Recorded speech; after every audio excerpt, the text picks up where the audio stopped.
ये कहानी है सुंदरवन नाम के जंगल में रहने वाली चिड़िया की, जो अपना एक छोटा सा घोंसला बनाकर रहा करती थी। टूनी चिड़िया एक विधवा चिड़िया थी। उसके पति की मौत शादी के कुछ दिनों बाद ही हो गई थी और शादी के कुछ दिनों बाद ही मौत हो जाने के बाद टूनी के सास ससुर ने उसी को मनहूस बताकर उसे घर से निकाल दिया था। टूनी बहुत गिड़गिड़ाई थी, लेकिन उसके सास ससुर ने उस पर कोई दया नहीं दिखाई और उसे घर से बाहर निकाल दिया और टूनी फिर सुंदरवन में आ बसी। वो यहाँ अकेले ही रहती है और एक लूसी कबूतरी सेठानी के घर में नौकरानी का काम करती है।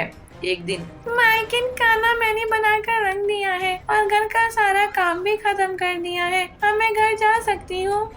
हाँ, जाओ टूनी। वैसे टूनी, ये पकड़ो अपने पैसे, तुम्हारे इस महीने की तनख्वाह, और थोड़ा ध्यान से जाना, रात बहुत हो गई है और मैंने सुना है कि हमारे जंगल में एक खूंखार बिल्ला आ गया है जिसका नाम कल्लू बिल्ला है। वो पहले एक बहुत ही बड़ा खूनी था और अभी जेल से ही सजा काट कर आ रहा है। वो पक्षियों को देखकर उन्हें मारकर खा जाता है। वो ना बच्चों पे रहम खाता है ना बड़ों पे। ठीक है मालकिन, मैं ध्यान से ही जाऊंगी। टूनी अपनी तनख्वाह लेकर अपने घर आ ही रही होती है कि तभी उसे एक जगह दो बच्चे रोते हुए दिखाई देती हैं। टूनी उनके पास जाती है। तब तक आप ये बताओ कि 99 माइनस 55 कितने होते हैं? क्या हुआ बच्चों, तुम रो क्यों रही हो और इतनी रात को बाहर क्या कर रही हो?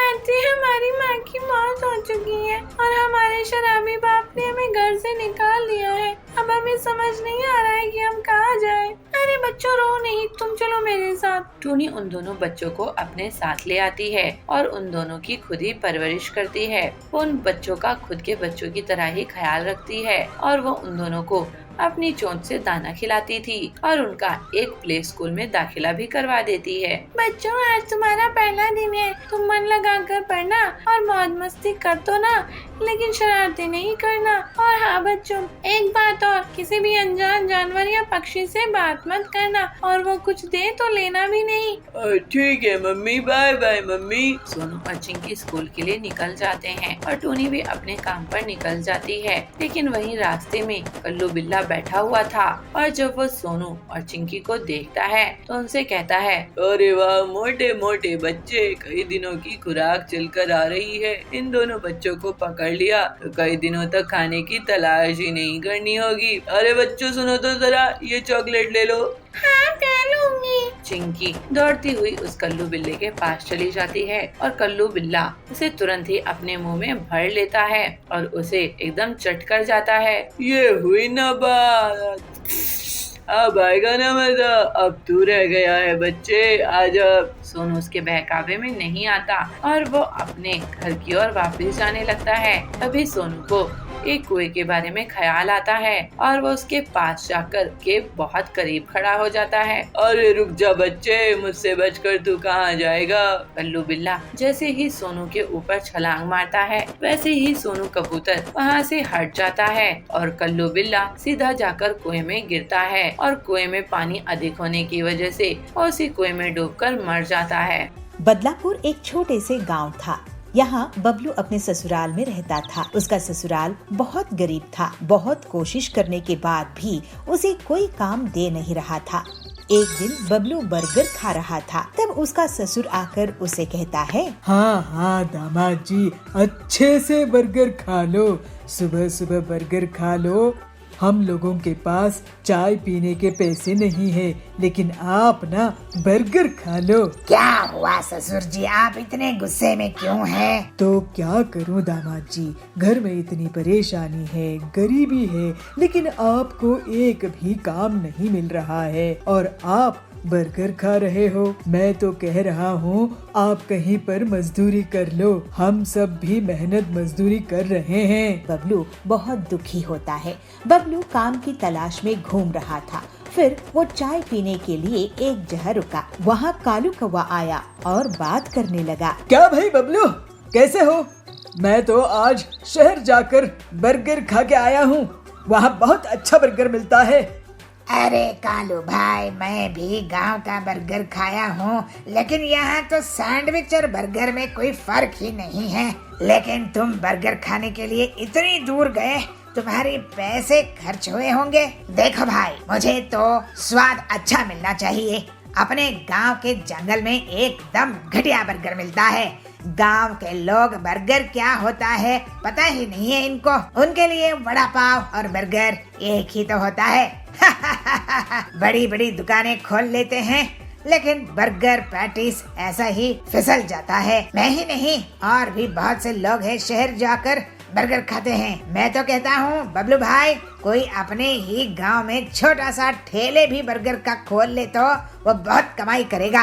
ये तो आप सही कह रहे हो कालू भाई, मैं एक बार शहर जाकर बर्गर खा के आता हूँ। उसके बाद से बबलू एक दिन शहर जाकर बर्गर खा के आता है। उसके बाद वहाँ पर खाना बनाने की किताबें पढ़ता है और उससे जल्दी ही वो सभी तरह के बर्गर बनाने सीख जाता है। शहर से वापस आकर बबलू अपने दोस्तों को बर्गर्स खिलाता है। सभी को उसके अलग अलग बर्गर्स बहुत पसंद आते हैं। ससुर जी, मैं कुछ काम शुरू करने जा रहा हूँ। क्या काम शुरू करने वाले हो बबलू जी? आप इतने टाइम शहर में क्या सीख के आए हो और पैसे जमा कर लिए हो क्या? बिना उसके तो कोई काम नहीं शुरू कर सकते।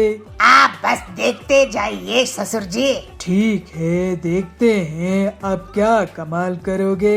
ऐसे ही एक दिन बबलू बर्गर बनाने लगता है और कालू को बर्गर खाने के लिए बुलाता है। कालू अपनी पत्नी सुंदरी के साथ बर्गर खाने के लिए आता है। अरे वाह बबलू भाई, ये तो शहर से भी बहुत ज्यादा टेस्टी बर्गर है। ऐसा बर्गर आप अपने गांव में बना रहे हो? मुझे तो यकीन ही नहीं हो रहा है। अब मैं शहर नहीं, आपके ही यहाँ बर्गर खाने आऊँगा। अगर तुम्हें पसंद आया है तो सभी को पसंद आएगा कालू भाई। जल्द ही बबलू की बर्गर की दुकान बहुत धूमधाम से चलने लगती है। जल्दी ही वो मुनाफा कमाकर अमीर हो जाता है। ससुर जी, आपको जानकर बहुत खुशी होगी कि मेरा बर्गर का काम बहुत अच्छा चल रहा है और मैं अपने परिवार के लिए एक घर खरीद लिया हूँ। अब हम सब जल्द ही वहाँ रहने जाएंगे। बर्गर बेचकर कौन घर खरीदता है दामाद जी? घर तो अमीर लोग ही खरीद सकते हैं। आप घर को कल ही देख लेना ससुर जी। और हाँ, आपको मैं अपने हाथ का बर्गर भी खिलाऊंगा। अगले दिन बबलू अपने ससुर को और बाकी के परिवार वालों को अपना नया घर दिखाने के लिए ले जाता है। घर देखकर सभी बहुत खुश होते हैं और अचंभित हो जाते हैं। बबलू का बड़ा सा बर्गर के आकार का घर था। अरे वाह दामाद जी, आपने तो कमाल ही कर दिया। आपने अपने काम को इतना बड़ा कर दिया कि घर भी वैसा ही बना दिया है। मैं तो आपसे बहुत नाराज रहता था क्योंकि मुझे लगता था आप आलसी और कामचोर हैं, लेकिन अब मैं बहुत खुश हूँ। अपनी मेहनत से बर्गर की दुकान चलाई और अपना घर भी बना लिया। आखिर दामाद हो तो आपके जैसा। आपका आशीर्वाद है ससुर जी। अब ये बर्गर खाइए। और बबलू के बर्गर का घर पूरे जंगल में प्रसिद्ध हो जाते हैं। उसका बर्गर का घर इतना फेमस हुआ कि वहाँ पर देश विदेश से लोग पिकनिक मनाने आते थे। इससे उसकी कमाई 4 गुना बढ़ गई।